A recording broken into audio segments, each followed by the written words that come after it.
मुस्लिम समाज की आबादी 2011 के सेंसस के मुताबिक जो नंबर्स आए थे 52% है, हिंदू 47%। वहां मुस्लिम बहुसंख्यक है। आप पुलिस पर मौत का आरोप लगा रहे हैं। पुलिस कह रही है कि 9mm पिस्टल की गोली से नहीं मरे हैं मरने वाले, वो 315 बोर वाली देसी कट्टे से मरे हैं। पोस्टमार्टम रिपोर्ट ये बता रहा है। पत्थरबाजी वहां पर कौन कर रहा था ये दिख रहा है। सीसीटीवी को कौन तोड़ रहा है। नकाबपोश 2000 लोग पहुंचते हैं, तब आपको साजिश नहीं दिखती सर। मैडम एक बात सुन लीजिए, पोस्टमार्टम रिपोर्ट आपके ने है तो आप मुझे पहुंचा दीजिए प्लीज। कौन सी पोस्टमार्टम रिपोर्ट आएगी इतनी जल्दी? वही बात है, फॉरेंसिक ऐसा कि तो पोस्टमार्टम रिपोर्ट आएगी। अच्छा, कट्टे से मार रहे हैं, एक दूसरे को मारेंगे और मार के मर गए, क्या कितना झूठ बोलेंगे आप? अरे अगर पुलिस को गोली लगती तो हम बोल सकते डिबेट के पॉइंट पे, नहीं एक दूसरे को कट्टे से मार लिए। कुछ भी आप बताइए, 17 साल का बच्चा उसमें मर गया जिसका नाम था कैफ। ओ गॉड। अजमेर दरगाह शरीफ में शिव मंदिर के होने के दावे पर क्या बोले असदुद्दीन ओवैसी साहब, ये सुनने के लिए आज हम एकत्रित हुए हैं। बड़े अफसोस की बात है ना, संविधान को हमारी सरकार मानना ही नहीं चाहती है, वो बस गड़े मुर्दे उखाड़ना चाहती है। 1947 में वर्शिप एक्ट इसीलिए लागू किया गया था कि लोग पुरानी बातें ना करें। जो स्थिति जैसे चल रही है, जहाँ पर जो मंदिर, मस्जिद, चर्च या गुरुद्वारा बना हुआ है वो बरकरार रहे। कोई ऐसे क्लेम ना करे कि यहाँ पे चर्च बनी हुई है पर इधर जैन मंदिर था, तो इस चर्च को तोड़िए और यहाँ जैन मंदिर स्थापित करिए। तो संविधान को तो जब सत्ताधारी मानने को तैयार नहीं, आम जनता कैसे मान जाएगी? हे हाय हेलो नमस्ते जी, सत श्री अकाल, अस्सलाम वालेकुम। मैं निधि शर्मा इंडिया से। और बड़ी अफसोसजनक बात है ये कि दरगाह शरीफ अजमेर में ख्वाजा गरीब नवाज की, वहाँ पर न केवल मुसलमान बल्कि हिंदू भी जाते हैं, पंजाबी भाई बहन भी जाते हैं, दूर देशों से अंग्रेज भी आते हैं उस दरगाह को विजिट करने के लिए। बड़ी मान्यता है उस जगह की। और फिर आम जनता में द्वेष पैदा करने वाली राजनीति हमारी सरकार करेगी तो कितना बुरा लगेगा। असल बात तो ये है कि आम आदमी कटता मरता रहेगा, जैसे आर्यन मिश्रा बेचारा गौ तस्करी के चक्कर में जान गवा बैठा, जबकि बिल्कुल इनोसेंट बच्चा था, 19 साल का, कोई गुनाह नहीं था, उसकी नॉर्मल जिंदगी बिता रहा था वो। पर हैवानों को ये बर्दाश्त ना हुआ, उन्होंने सोचा मुसलमान है बस, फिर क्या था, मार दिया। तो नफरत जो है बड़ी आम कर दी गई है, ब्लड कैपिलरीज के अंदर इंस्टॉल कर दी गई है। इससे बच पाना मुश्किल है पर नामुमकिन नहीं। और अब भगवान की पूजा करने भी लगता है मस्जिद में ही जाना पड़ेगा, क्योंकि वहीं पर तो भगवान मिल रहे हैं। ये नेता लोग जो हैं ये तो बड़े मजे लेते हैं, इनके लिए टीवी शो जैसा है। आम आदमी का मर जाना इनके लिए कोई अहमियत नहीं रखता, इनको मैटर करता है इनका जो धन संचय है वो बढ़ता जाए। चलिए एक अच्छे राजनेता असदुद्दीन ओवैसी जी को सुन लेते हैं, उसके बाद और भी इम्पोर्टेंट बातें हैं जो आपसे साझा करनी जरूरी है। हमारे साथ इस वक्त जुड़ रहे हैं असदुद्दीन ओवैसी साहब, जो कि AIMIM के अध्यक्ष भी हैं और सांसद भी हैं। आपने पूछा ओवैसी साहब ये क्या हो रहा है देश में, तो देश में यह हो रहा है कि हिंदू सेना के अध्यक्ष विष्णु गुप्ता की ओर से दायर याचिका को अजमेर सिविल कोर्ट ने स्वीकार कर लिया है। मामले की सुनवाई 20 दिसंबर को तय होगी। अजमेर की ख्वाजा मोइनुद्दीन चिश्ती की दरगाह में संकट मोचन महादेव मंदिर होने का दावा करने वाली याचिका में अब तमाम पक्षों को उन्होंने, जिसमें अल्पसंख्यक मंत्रालय है, दरगाह कमेटी है, भारतीय पुरातत्व सर्वेक्षण विभाग यानी ASI है, नोटिस भेजा है। सुनवाई होगी। प्रॉब्लम क्या है, आपत्ति क्या है इसमें?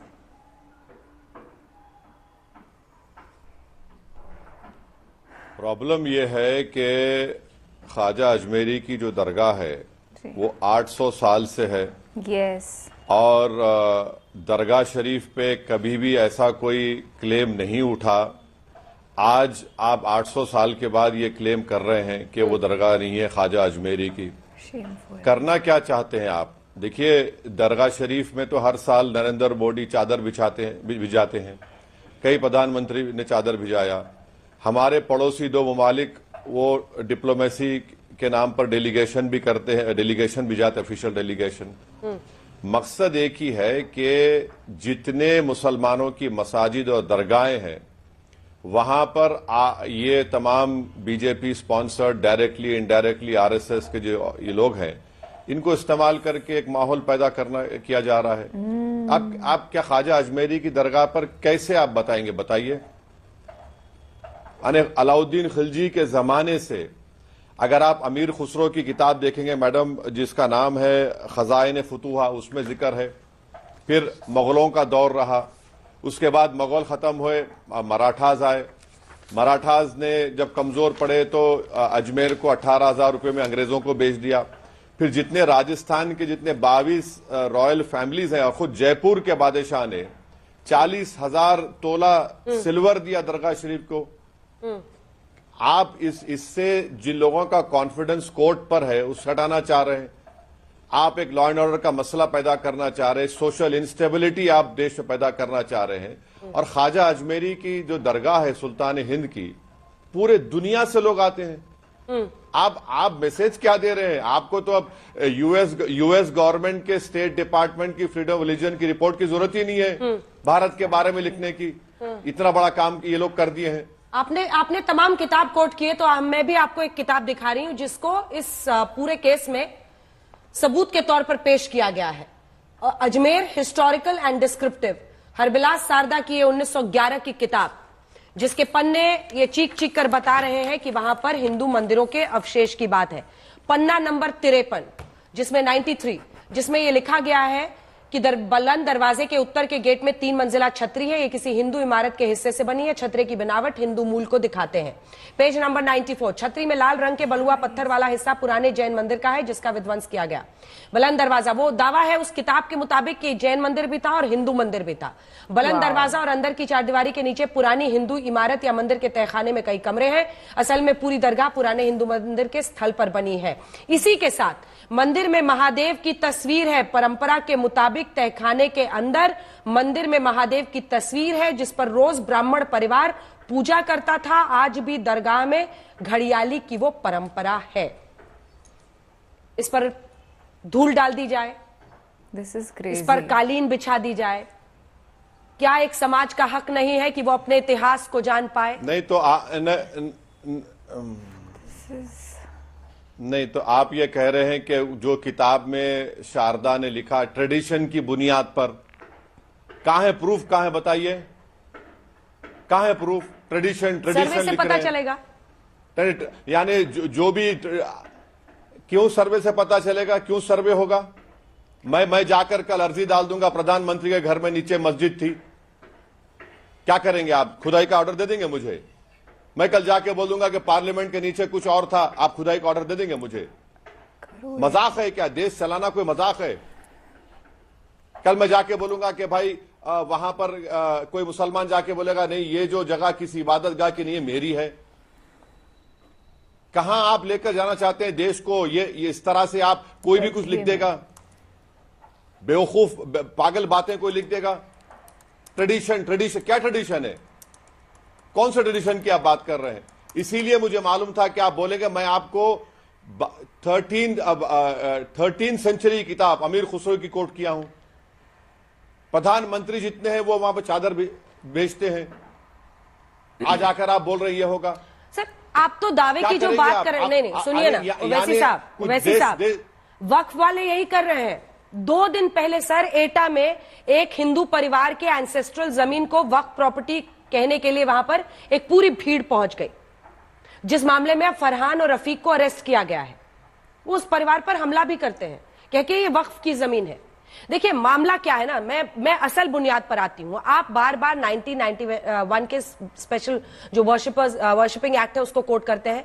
20 मई 2022 को 91 का जो कानून है धार्मिक स्वरूप पता करने पर प्रतिबंध नहीं लगाता है। सुप्रीम कोर्ट ने कहा कि पूजा स्थल अधिनियम जो है 1991 का, प्लेसेस ऑफ वर्शिप एक्ट 1991, उसके तहत किसी पूजा स्थल के धार्मिक चरित्र का पता लगाना पर प्रतिबंध नहीं है। न्यायमूर्ति DY चंद्रचूड़, न्यायमूर्ति सूर्यकांत और न्यायमूर्ति PS नरसिम्हा की पीठ ने ज्ञानवापी मस्जिद विवाद की 1 घंटे की सुनवाई के दौरान महत्वपूर्ण टिप्पणी करते हुए कहा कि इसने 2019 के अयोध्या फैसले में पूजा स्थल अधिनियम के प्रावधानों पर गौर किया और धारा 3 पूजा स्थल धार्मिक चरित्र सुनिश्चित करने पर स्पष्ट तौर पर रोक नहीं लगाती है। यानी आम भाषा में बोले तो सर्वे पर रोक नहीं है।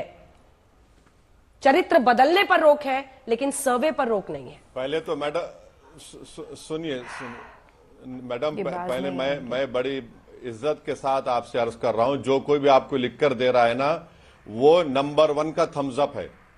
एक ओरल ऑब्जर्वेशन को आप जजमेंट का रोल दे रहे हैं, क्या है मैडम? ये कौन कह रहा है आपको? एक ओरल ऑब्जर्वेशन था ऑन द एक्ट, और यही reading of the Chandrachud act साहब ने सुन तो ली। बोलिए सॉरी। देखिए मैडम, ओरल ऑब्जर्वेशन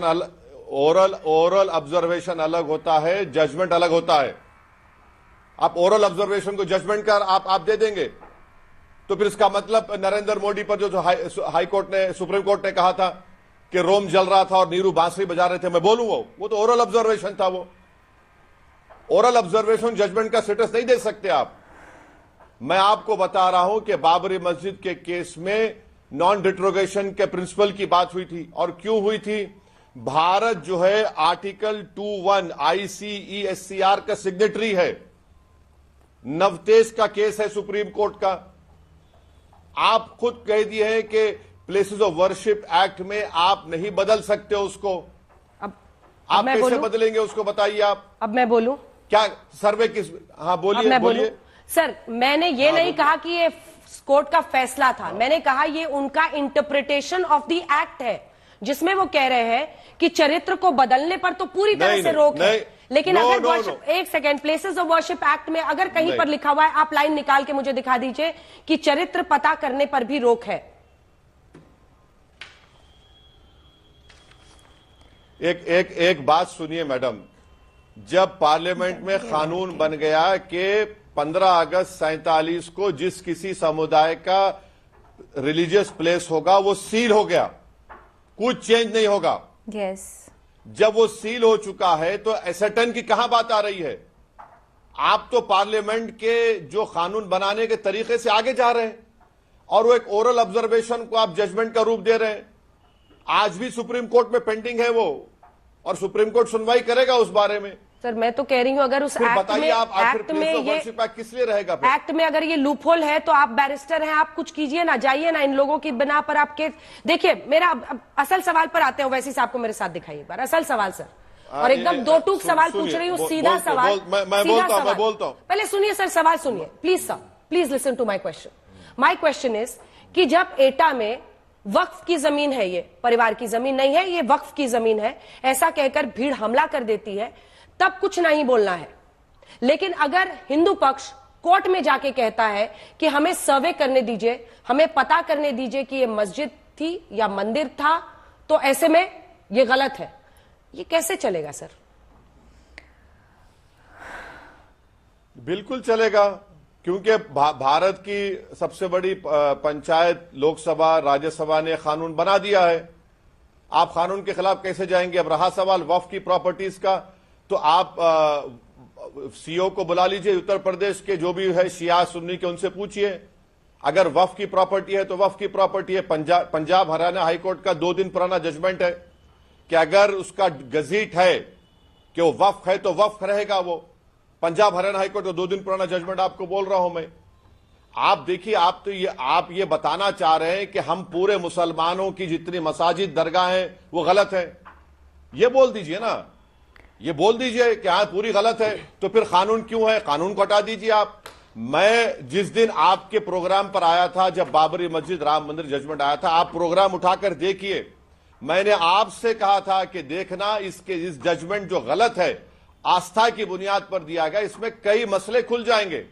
आज मैडम मैं आपको बता रहा हूं, 15 ऐसे दरगाह और मसाजिद पर केस पड़ चुका है।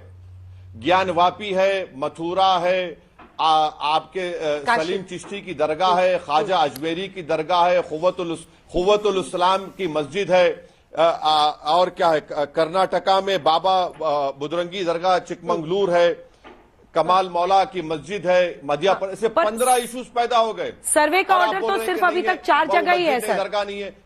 सर्वे का ऑर्डर तो 4 ही जगह है। एक तो शाही जामा मस्जिद संभल में जहां पर 2 दिन सर्वे हुआ है, ज्ञानवापी मस्जिद जहां पर 2 दिन सर्वे, भोजशाला धार मध्य प्रदेश जहां 98 दिन सर्वे हुआ है, श्री कृष्ण जन्मभूमि शाही ईदगाह जो मस्जिद मथुरा है वहां पर सुप्रीम कोर्ट ने फिलहाल रोक लगा दी है, लेकिन सर्वे के ऑर्डर्स यहीं पर आए थे। मैं तो ये कहती हूं सर, आप इतने काबिल बैरिस्टर हैं, आप क्यों नहीं वकील बनकर दूसरी तरफ से लड़ते हैं? या आपके लिए भी सिर्फ ये पॉलिटिक्स को उकसाने का माध्यम है? क्योंकि यही आरोप आप बीजेपी पर भी लगाते हैं ना, आरएसएस पर लगाते हैं। नहीं, ये जो मोदी सरकार तो सुप्रीम कोर्ट में 91 प्लेस ऑफ वर्शिप एक्ट पर केस पड़ा, अपना जवाब ही नहीं दाखिल कर रही है। जवाब दाखिल करने के लिए बोलिए। अब आपको एक एग्जाम्पल बताता हूं, ये एक्ट का कैसे इस्तेमाल गलत करने की कोशिश की जा रही है। संभल की मस्जिद का मामला है, वहां पर क्या किया पिटिशनर ने। सबसे पहले तो जो पिटिशनर है, जो लॉयर है, वो उत्तर प्रदेश सरकार का स्टैंडिंग काउंसिल है, उसको परमिशन मिला नहीं मिला अलग वो बताएगा। उन्होंने क्या कहा कि हमको राइट ऑफ वे चाहिए मस्जिद में। अब मेरे को आप बताइए मैडम, अगर कोई राइट ऑफ वे चाहता है तो सर्वे की क्या जरूरत उसमें? उनका प्रेयर पढ़ लीजिए, प्रेयर में लिखा है राइट ऑफ वे चाहिए। उसी दिन कोर्ट में आता है, कोर्ट दोपहर में सुनता है और 1 घंटे के बाद ऑर्डर दे देता है और 45 किलोमीटर कोर्ट से मस्जिद का रास्ता है, पुलिस पूरी तैयार वहां पर। क्या हो रहा है फिर? ये कोई राइट ऑफ वे चाह रहा है आर्कियोलॉजिकल के एक्ट के तहत। भाई राइट ऑफ वे चाहिए तो आके बैठे ना पिटिशनर, कौन रोक रहा है तुमको मस्जिद में? मगर सर्वे के ऑर्डर क्यों दिया जज ने फिर? इसको आप समझिए, इसकी क्रोनोलॉजी समझिए, आप क्या करना चाह रहे हैं फिर आप? दंगे। अच्छा, मथुरा की आप बात किए। 1965 में हिंदू और मुसलमानों ने बैठकर तस्वीया कर लिया। मुसलमानों ने 8 एकड़ जमीन दी कृष्ण जन्मस्थान के लिए, जहां पे परनाला था। वो एग्रीमेंट हो गया, सुन्नी वक्फ बोर्ड की ताईद से हुआ, खत्म हो गया मसला। अब 2023 में उसको खोलते हैं कि नहीं, वो हिंदू कौन थे जो ये तस्वीया करने वाले हैं?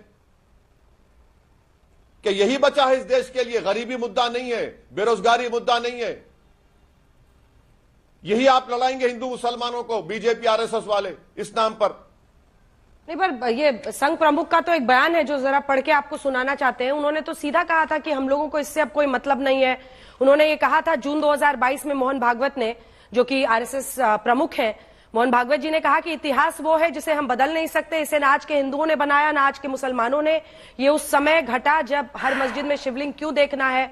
अब हमको कोई आंदोलन करना नहीं है, रोज एक नया मामला नहीं निकलना चाहिए, हमको झगड़ा क्यों बढ़ाना चाहिए?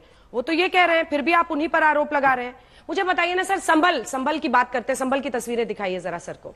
संभल में मुस्लिम समाज की आबादी 2011 के सेंसस के मुताबिक जो नंबर्स आए थे 52% है, हिंदू 47%। वहां मुस्लिम बहुसंख्यक है। आप पुलिस पर मौत का आरोप लगा रहे हैं। पुलिस कह रही है कि 9mm पिस्टल की गोली से नहीं मरे हैं मरने वाले, वो 315 बोर वाली देसी कट्टे से मरे हैं। पोस्टमार्टम रिपोर्ट ये बता रहा है।